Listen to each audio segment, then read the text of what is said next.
Hello everybody, welcome to my channel judiciary prepper. देखिए, अगर आप किसी भी कॉम्पिटिटिव एग्जाम की तैयारी कर रहे हैं जिसमें इंग्लिश पूछी जाती है और आपको लगता है इंग्लिश से बहुत ज्यादा डर, तो देखिए अब बहुत ही सिंप्लीफाइड तरीके से मैंने इंग्लिश के लिए नोट्स प्रिपेयर किए और आपका एक भी एमसीक्यू गलत ना हो उस अप्रोच के साथ मैं पढ़ा रही हूँ। मैंने अभी तक अभी टेंसेस कंप्लीट कराए, जैसे मैंने प्रेजेंट टेंस कंप्लीट करा दिया है और पास्ट टेंस कंप्लीट करा दिया है। ठीक है, अब स्टूडेंट्स की डिमांड है कि मैम आप फ्यूचर टेंस भी आप जल्दी से कवर कराइए, क्योंकि जिस तरीके से आप पढ़ा रहे हैं, जितना इजी पैटर्न में आप पढ़ा रहे हैं, हमें समझ आ रहा है और एक अच्छी कमांड हम इस पर अपने डेवलप कर पा रहे हैं। तो ठीक है, अब हम इसको कंटिन्यू करते हैं। ठीक है, प्रेजेंट टेंस और पास्ट टेंस हमने अपना क्या है कवर कर लिया है। आज हम करने वाले हैं अपना फ्यूचर टेंस से स्टार्ट। ठीक है, अब देखिए जितने भी स्टूडेंट फर्स्ट टाइम वीडियो को देख रहे हैं, आप क्या कीजिए, पेन अपना लेके बैठ जाइए, नोटबुक अपना लेके बैठ जाइए और जैसे जैसे इसमें नोट्स मैंने बनाए हैं आप वैसे वैसे नोट अपने प्रिपेयर भी कर सकते हैं। साथ के साथ अगर आप ये पीडीएफ लेना चाहते हैं तो आप पीडीएफ बहुत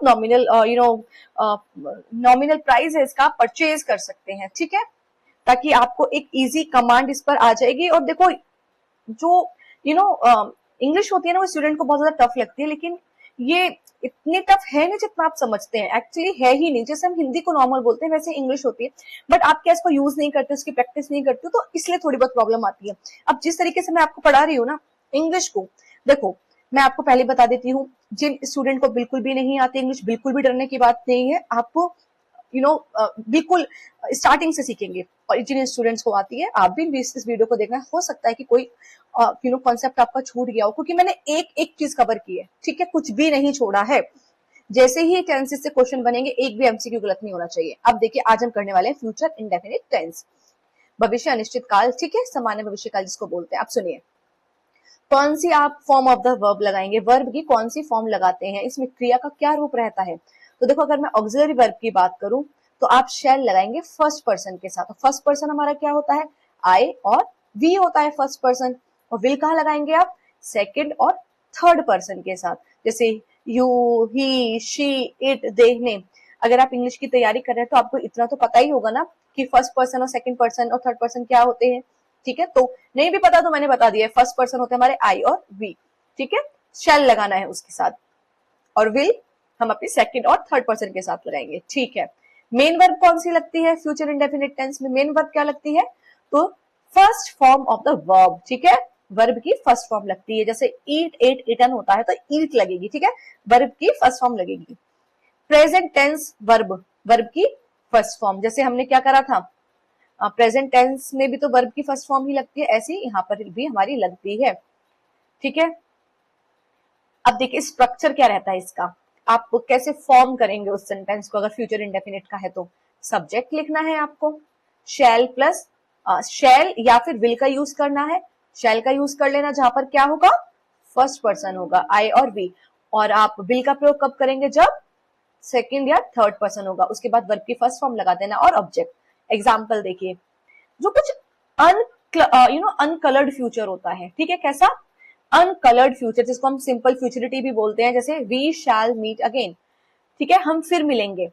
अब देखो ये जो बात है हम फिर मिलेंगे, ये कैसा जो है सेंटेंस है, ये कैसी बात है, ये अनकलर्ड फ्यूचर है। ठीक है, तो हमने फ्यूचर टेंस में कैसे सेंटेंसेस को यूज कर सकते हैं जो अनकलर्ड फ्यूचर हो, जैसे वी शैल मीट अगेन। ठीक है, तो वी के साथ हमने शैल लगा दिया, मीट अगेन कि हम फिर मिलेंगे। तो ये क्या है, केवल भविष्य की घटना बताई गई है, केवल भविष्य की घटना बताई गई है। एक होता है कलर्ड फ्यूचर। ठीक है, जैसे you shall get your money, तुम्हें तुम्हारे पैसे मिलेंगे। ठीक है, ये कैसा फ्यूचर है, ये कलर्ड फ्यूचर है। यहाँ पर क्या है, डिटर्मिनेशन है, एश्योर किया जा रहा है, प्रॉमिस करने का भाव है यहाँ पर कि आपको आपके पैसे जरूर मिलेंगे। ठीक है, तो कैसा फ्यूचर, कलर्ड है। तो दो चीजें याद रखना, एक तो होता है अनकलर्ड फ्यूचर, एक होता है कलर्ड फ्यूचर। उन दोनों का ही मैंने आपको स्ट्रक्चर बता दिया है। जैसे कभी कभी क्या होता है हमारे सामने, जैसे एमसीक्यू आया ये वाला, वी शैल मीट अगेन, हम फिर मिलेंगे। अब आपके देखो, हर किसी के सोचने का तरीका अलग होता है। ठीक है, और जितना कम प्रैक्टिस होती है स्टूडेंट्स की, उतना ही ज्यादा उनको डिफिकल्ट लगता है। हो सकता है कि स्टूडेंट्स को कंफ्यूजन हो जाए, इसलिए मैंने आपको ये डिफ्रेंशिएट करके बताया है कि जैसे अगर अनकलर्ड फ्यूचर है तो आपको क्या याद रखना है, कलर्ड फ्यूचर है तो सिंपल बात है, कुछ नहीं है इसमें एज सच। अब देखिए इसका यूज। ठीक है, फ्यूचर इंडेफिनिट का यूज कैसे हम किन सिचुएशंस में करते हैं। जैसे पहला, टू स्टेट सिंपल फ्यूचरिटी, ठीक है, क्या बताने के लिए, अनकलर्ड फ्यूचर बताने के लिए, जो मैंने आपको भी एग्जांपल पहले बता दिया था। जैसे कि future indefinite tense is used to express a simple future action without showing any emotion such as promise, determination और कमांड। तो इसका मतलब क्या हुआ, इसका प्रयोग साधारण भविष्य व्यक्त करने के लिए किया जाता है, इसमें कोई भी प्रॉमिस या फिर इन सब का भाव नहीं होता है, ठीक है। क्या होता है, इस सिंपल फ्यूचर है, ठीक है, इसमें किसी भी प्रॉमिस, डिटर्मिनेशन, कमांड का कोई भाव नहीं है। जैसे कि एग्जाम्पल मैं आपको बताती हूं, आई शैल गो टुमारो, ठीक है, मैं कल जाऊंगा। शी विल कम सून, वह शीघ्र आएगी। They will play cricket, way cricket खेलेंगे, ठीक है। तो ये कैसे सेंटेंस है हमारे, ये क्या बता रहा है, अनकलर्ड फ्यूचर। दूसरा क्या बताया उसने, यूज इन कंडीशनल सेंटेंसेस। अब हम कंडीशनल सेंटेंसेस में इसका यूज कैसे करेंगे। अगर आपको याद होगा, जब मैंने प्रेजेंट टेंस पढ़ाया था, तब भी आपको ये कॉन्सेप्ट बताया था। अगर आपने मेरी वीडियो नहीं देखी, देखो मैं आपको एक बात क्लियर कर देती हूँ, सबसे ज्यादा जो डिफिकल्ट लगता है ना, वो प्रेजेंट लगता है, उसके बाद पास्ट थोड़ा सा इजी हो जाता है, फ्यूचर और ज्यादा यूज हो जाता है। सबसे ज्यादा पहले हमें कमांड रखनी है प्रेजेंट पे, फिर पास्ट, फिर फ्यूचर। तो फ्यूचर तो आपको खुद ही समझ आने लगेगा, इसलिए मैंने प्रेजेंट को जो प्रेजेंट टेंस आप करवाया, उसमें मैंने 3 लेक्चर्स बनाए हैं, और वो इतने शानदार लेक्चर्स बने, अगर आपने एक बार उसको पढ़ लिया ना, आपको इधर उधर जाने की जरूरत ही नहीं है, ठीक है। उसमें मैंने ट्रिक्स भी बताए हैं, इंपॉर्टेंट कीवर्ड्स भी बताए हैं, ठीक है, जो एडवर्बियल्स फॉर्म्स होते हैं वो भी बताए हैं, ताकि आपका कोई भी एस्पेक्ट छूटे ना, और अगर आपका एमसीक्यू बने तो आपको देखते ही आंसर आए। अब देखिए ये क्या कह रहा है, future indefinite use in the main clause of conditional sentence. कहां यूज होता है फ्यूचर इंडेफिनिट को, हम कहां यूज करते हैं, फ्यूचर इंडेफिनिट को हम जो कंडीशनल सेंटेंस होता है उसके मेन क्लॉज में यूज करते हैं। अब देखो, ठीक है, इसका प्रयोग क्या होता है, कंडीशनल सेंटेंसेस, ठीक है, यदि वाले वाक्यों के मुख्य वाक्य में इसको किया जाता है यूज। जैसे कि example, if you work hard you will पास। सबसे पहले ये तुम सेंटेंस देखो, ये कैसा सेंटेंस है, इफ से स्टार्ट हो रहा है, कंडीशनल सेंटेंस है, ठीक है, कंडीशनल सेंटेंस है। अब तुम्हारे माइंड में ये आएगा कि हम विल कहां पर लगाएं, तो सिंपल सी बात है, विल लगाना मतलब फ्यूचर इंडेफिनिट की तरफ इशारा कर रहा है। तो आपको ये हमने क्लियर कर दिया, फ्यूचर इंडेफिनिट कहां लगता है, कंडीशनल सेंटेंस के मेन क्लॉज में। अब मेन क्लॉज कौन सा है, मैं तुम्हें बताती हूँ, ये देखो, if you work hard you will पास, यदि तुम मेहनत करोगे तो तुम पास हो जाओगे। दोनों में कैसा भाव आ रहा है, फ्यूचर का आ रहा है, अगर तुम मेहनत करोगे तो तुम पास हो जाओगे। अब दोनों में आपका मन करेगा लगाने का, इफ के साथ भी विल लगाने का मन करेगा, if you will work hard, लेकिन कंडीशनल सेंटेंस ने क्या बोला, तुम्हें मेन क्लॉज के साथ लगाना है विल, ठीक है। कंडीशनल सेंटेंस में जो मेन क्लॉज होगा उसके साथ आपको क्या लगाना है, विल लगाना है, मतलब फ्यूचर इंडेफिनिट यूज करना है। अब एक बात देखो, क्या कंडीशन है, अगर तुम मेहनत, इसका मतलब ये हुआ अगर तुम मेहनत करोगे, ठीक है, तो तुम पास हो जाओगे। इसमें मेन क्लॉज क्या है, यू विल पास, ठीक है। तो यू विल पास ये मेन क्लॉज है, इसलिए यहाँ पे विल का यूज हुआ, इफ में विल का यूज नहीं किया, इसको फिर हमने प्रेजेंट इंडेफिनिट में बनाया, if you work hard you will पास, ठीक है। प्रेजेंट टेंस भी जाकर जरूर देखना। तो इंपॉर्टेंट नोट देखो, इंग्लिश में वी डू नॉट यूज शैल और विल इन इफ क्लॉज, ठीक है। तो याद रखना, इन केस अगर कोई ऐसा एमसीक्यू बन रहा है, आपके पास ऐसा कोई क्वेश्चन आ रहा है जिसमें इफ के साथ अगर वो शैल और विल, इफ क्लॉज है, ठीक है, और शैल और विल का यूज करे, तो आपको याद रखना है कि इसके साथ यूज नहीं होता, मेन क्लॉज में जाना है आपको। और दूसरी बात, जो टेम्पोरल क्लॉजेज होते हैं, ठीक है, जो when, before, after, until, as soon as, ये वाले होते हैं टेम्पोरल क्लॉजेज, उसमें भी हम शैल और विल का यूज नहीं करते। तो देखिए, इफ क्लॉज तथा temporal clause when, before, after, until, as soon as आदि में शैल और विल का प्रयोग नहीं किया जाता, ठीक है। जैसे कि करेक्ट क्या है, if you study hard you will succeed, यदि तुम मेहनत से पढ़ोगे तो सफल हो जाओगे, ठीक है। अब देखिए, as soon as I am ready I shall go, जैसे ही मैं तैयार हो जाऊंगा मैं चला जाऊंगा, ठीक है। तो देखो, ये अब ये फर्स्ट वाला कौन सा एग्जांपल है, इफ यू स्टडी हार्ड, ये तो कंडीशनल सेंटेंस का एग्जांपल है, और ये कहां से स्टार्ट हो रहा है, as soon as I am ready, ठीक है। तो ये वाला कौन सा सेंटेंस है आपका, ये है टेम्पोरल क्लॉज है बेसिकली। तो ये टेम्पोरल क्लॉज में हमने क्या पढ़ा था, अगर टेम्पोरल क्लॉज है कोई भी वर्ड यूज हो रहा है, when, before, after, until, as soon as, इसमें शैल और विल का प्रयोग नहीं होता। जैसे कि यहाँ पे लिखा है as soon as I am ready, I shall go. अब तुम्हारा मतलब माइंड बार बार कहेगा कि विल लगा दे, as soon as I will be ready, I shall go. नहीं करना है, अपने दिमाग को आपको सही डायरेक्शन में लेके जाना है कि रूल क्या कह रहा है।